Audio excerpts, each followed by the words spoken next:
Hello everyone, welcome back to my YouTube channel. My name is Kamini Singh और आज हम discuss करने जा रहे हैं स्मॉग और इसके दोनों टाइप्स को, और इसके अलावा ग्रीन हाउस इफेक्ट और इससे रिलेटेड जितने भी टॉपिक्स हैं जो कि प्रीवियस ईयर क्वेश्चन पेपर में पूछे जा चुके हैं उन सभी को हम डिस्कस करेंगे।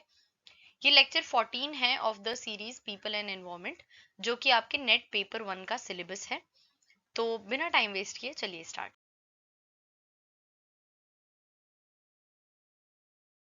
स्मॉग होता क्या है? तो स्मॉग दो चीजों से बना है, एक है स्मोक और एक है फॉग। यानी कि एस एम जो है वो स्मोक का पार्ट है और ओ जी जो है वो फॉग का पार्ट है। तो स्मोक और फॉग जब मिलते हैं उसे हम स्मॉग कहते हैं।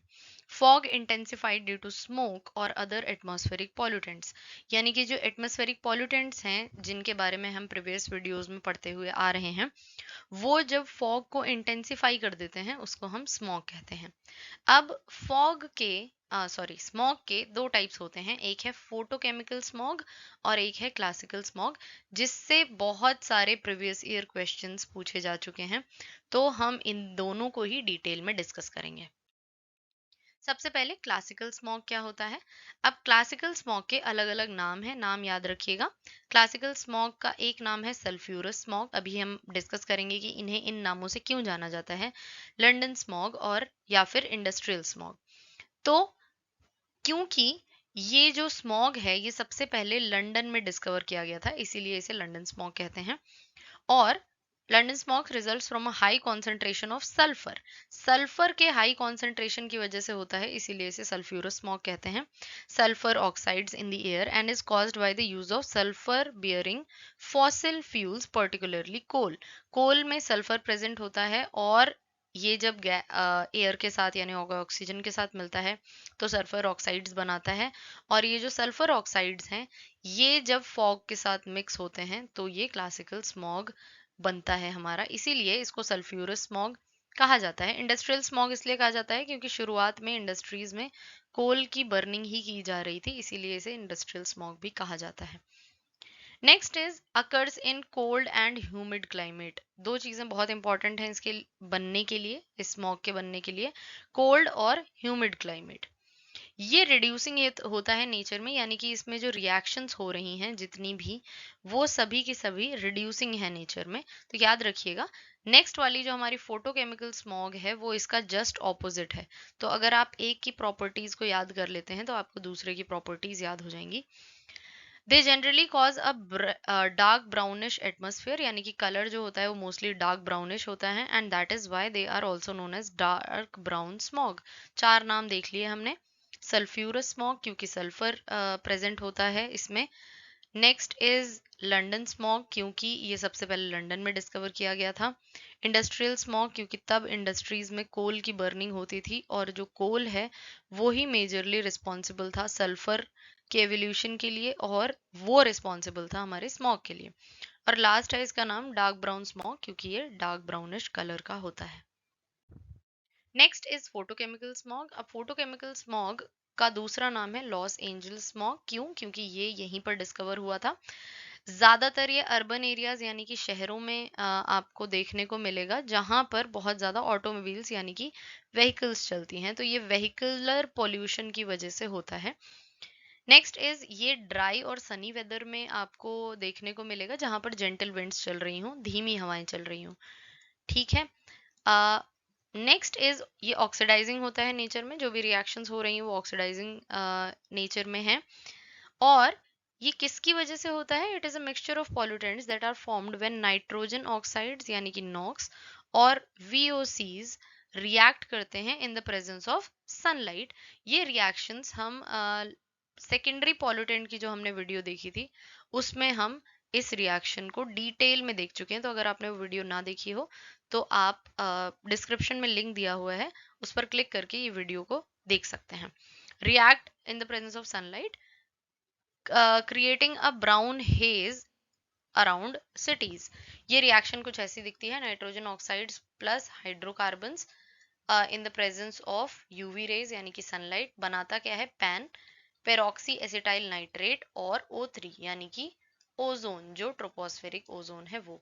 तो ये जो है और ये फॉग के साथ मिलकर आपको फोटोकेमिकल स्मॉग के रूप में दिखाई देगी, जो कि कैसी दिखेगी, ब्राउन हेज की तरह सिटीज के ऊपर। मोस्टली ये सिटीज में आपको मिलेगा। अब हार्मफुल इफेक्ट्स क्या क्या हैं स्मॉग के, क्यों स्मॉग बुरा है। रिड्यूस्ड विजिबिलिटी है, ऑफ कोर्स फॉग से वैसे ही विजिबिलिटी रिड्यूस हो जाती है, उसके साथ स्मोक और अगर मिल गई तो इंटेंसिफाई कर देगी फॉग को और जो विजिबिलिटी है वो रिड्यूस हो जाती है। प्लांट्स डैमेज हो जाते हैं, जो क्लोरोफिल कंटेंट है उसको हैम्पर करता है, आपको यहाँ दिखाई दे रहा होगा, और जो प्लांट है उसका ग्रीन पोर्शन कम हो जाता है, फोटोसिंथेसिस उसमें कम होता है। Irritation of the eyes, eyes आपकी इरिटेटेड रहेंगी और रेस्पिरेटरी डिस्ट्रेस हो सकता है। डिफिकल्टी इन ब्रीदिंग, सांस लेने में दिक्कत होगी, एस्थमा, और इसके अलावा reduced resistance to lung infections. अगर आपको ऑलरेडी कोई लंग की बीमारी है तो आपका जो बीमारी है वो इंटेंसिफाई हो सकती है, रेजिस्टेंस आपका कम हो जाएगा, सांस लेने में दिक्कत होगी, प्लांट्स को डैमेज करता है, इरिटेट करता है आईज को, और विजिबिलिटी को भी रिड्यूस करता है। तो ये सभी हार्मफुल इफेक्ट्स हैं दोनों ही तरीके के स्मॉग के, जो आपने दोनों पढ़े, क्लासिकल भी और फोटोकेमिकल भी। Next is green house effect. Green house effect क्या होता है, या फिर पहले देख लेते हैं ग्रीन हाउस क्या होती है, किसे हम ग्रीन हाउस कहते हैं। तो ये एक बिल्डिंग है, ग्लास वॉल्स और ग्लास रूफ की बनी हुई, कुछ इस तरीके की दिखाई देती है। ऊपर भी रूफ पे भी ग्लास होगा और वॉल भी इसकी ग्लास की बनी होती है। Clear glass allows sunlight to shine into the green house. ये जो सनलाइट है वो तो आपके कांच के अंदर, शीशे के अंदर आ जाएगी, और जो सन की हीट है वो इससे बाहर नहीं जा पाती। ठीक है, बाहर नहीं जा पाती, तो जो हीट है वो अंदर ही ट्रैप होकर रह जाती है। अभी ग्रीन हाउसेस बनाए क्यों जाते हैं, ताकि कुछ ऐसे फ्रूट्स हैं, वेजिटेबल्स हैं, या फिर जो फ्लावर्स हैं, उनको कुछ एक पर्टिकुलर टेम्परेचर चाहिए उगने के लिए, ठीक है, बड़े होने के लिए, तो वो पर्टिकुलर टेम्परेचर इस तरीके से प्रोवाइड कराया जा सकता है। स्पेशल कंडीशंस आप टेम्परेचर की इसमें प्रोड्यूस कर सकते हो, ताकि आपके जो प्लांट्स हैं वो उग सकें। अब हमने देख लिया ग्रीन हाउस क्या होता है। What happens on earth. अब हम ग्रीन हाउस इफेक्ट को पढ़ क्यों रहे हैं, क्यों हम ग्रीन हाउस इफेक्ट को जानना चाह रहे हैं, उसके बारे में देख लेते हैं। तो अर्थ पर क्या होता है, ग्रीन हाउस इफेक्ट एक नेचुरल प्रोसेस है जो कि अर्थ के सरफेस को वार्म रखता है। किस तरीके से, इस तरीके से, हमने लास्ट वीडियो में ओजोन लेयर के बारे में पढ़ा था, और जो सन है उससे तीन तरह की रेज आ रही हैं, एक यूवी रेज, विजिबल रेज और इंफ्रारेड रेज, या रेज को आप रेडिएशंस भी बोल सकते हैं, राइट। तो इन तीन तरह की रेडिएशंस जो आ रही हैं, हमने हमने देखा था कि जो यूवी रेज हैं वो ओजोन लेयर के द्वारा रिफ्लेक्ट हो जाती हैं, या फिर वो उसको ओजोन लेयर के अंदर नहीं आने देता, ठीक है। नेक्स्ट इज विजिबल रेज, ये डायरेक्टली अर्थ के अंदर पेनिट्रेट कर रही हैं, अंदर आ रही हैं। लेकिन जो इंफ्रारेड रेज होती हैं, ये पहले तो रिफ्लेक्ट होती हैं और फिर वापस से रिफ्लेक्ट होती हैं।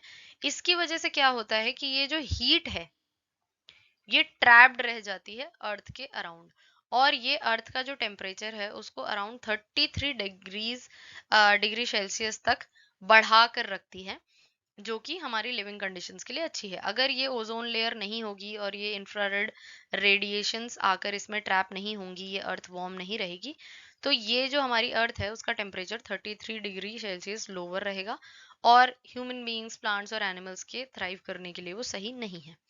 तो कुछ ये होता है अर्थ पे ग्रीन हाउस इफेक्ट। तो अगर हम एक तरीके से देखें तो ये जो ग्रीन हाउस इफेक्ट है ये हमारे लिए अच्छा है, गुड है, राइट। लेकिन अगर कोई भी चीज एक्सेस में होती है तो वो हमारे लिए अच्छी नहीं है। अब हमारे एटमॉस्फेयर में कुछ ऐसी गैसेस हैं जिन्हें हम ग्रीन हाउस गैसेस कहते हैं, जो कि हीट को ट्रैप करती हैं और जो हमारा एटमॉस्फेयर है उसका टेम्परेचर बढ़ाती हैं, जिन्हें हम ग्रीन हाउस गैसेस के नाम से जानते हैं।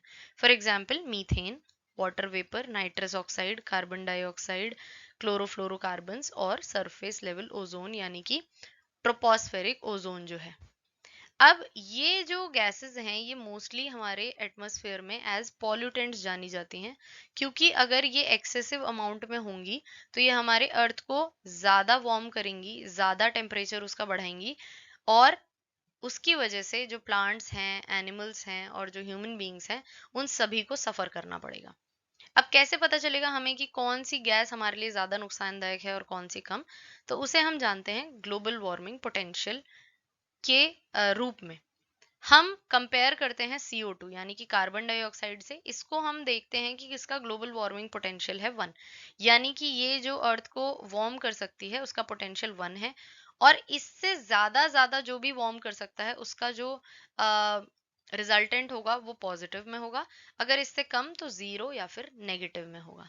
क्या होता है global warming potential? The global warming potential of a gas refers to the total contribution to global warming resulting from the emission of one unit of that gas relative to one unit of the reference gas carbon dioxide।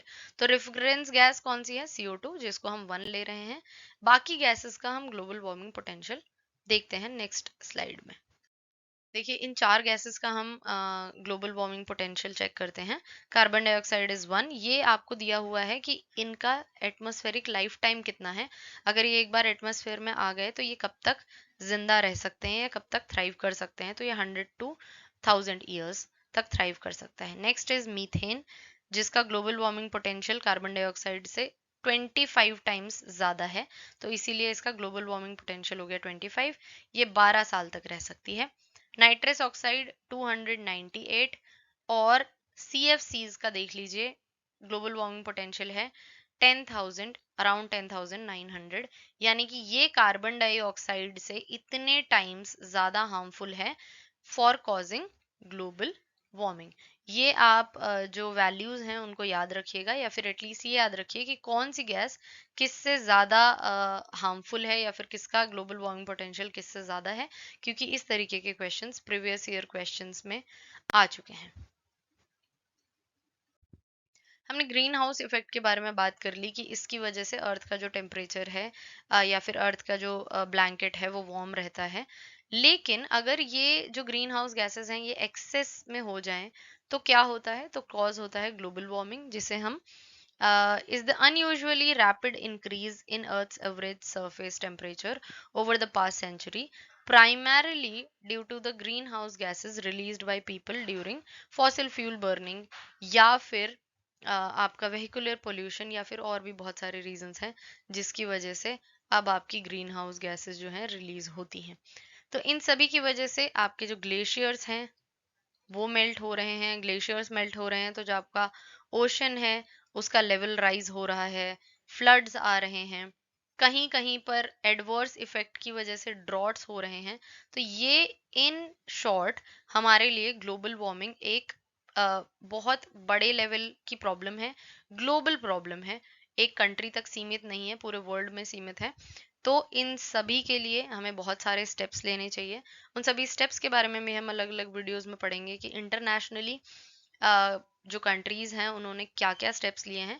But हम अपने level पे बहुत छोटे छोटे steps ले सकते हैं, जैसे फॉर एग्जांपल बसेस से ट्रैवल करना rather than travelling by your car, cycles का यूज़ करना, अगर पॉसिबल हो तो कार पूलिंग करना, यानी कि एक ही कार में एक से ज़्यादा लोग अगर जा सकें, प्लांट्स लगाना अलग अलग जगह पर।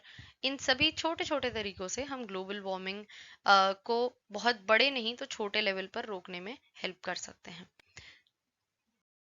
अगर आप वीडियो के एंड तक बने हुए हैं तो थैंक यू सो मच। आप वीडियो को लाइक करना ना भूलें। अगर आपको वीडियो का कंटेंट पसंद आया हो शेयर करें अपने फ्रेंड्स के साथ जो भी नेट एग्जाम की तैयारी कर रहे हैं। अपने वैल्यूएबल सजेशंस और फीडबैक ज़रूर दें कमेंट सेक्शन में। आप इन सभी प्लेटफॉर्म्स पर भी मुझे फॉलो कर सकते हैं, लिंक डिस्क्रिप्शन बॉक्स में दिए हुए हैं जहां हम प्रीवियस ईयर क्वेश्चंस को डिस्कस करते हैं। इसके अलावा हम सभी इंपॉर्टेंट लिंक्स भी शेयर करते हैं जो भी आपके एग्जाम से रिलेटेड इंपॉर्टेंट है। इसके अलावा नेक्स्ट वीडियो की भी आप देखना ना भूलें। जो आज हमने टॉपिक कवर किया है उससे रिलेटेड जो प्रीवियस ईयर क्वेश्चन पेपर में क्वेश्चंस पूछे गए हैं उनकी एक वीडियो मैं लेकर आऊंगी। तो 15th जो वीडियो है वो भी आप देखना ना भूलें। पुरानी कोई वीडियो नहीं देखी है तो ये प्लेलिस्ट है, इस पर आप पुरानी वीडियो को भी देख सकते हैं। Thank you so much.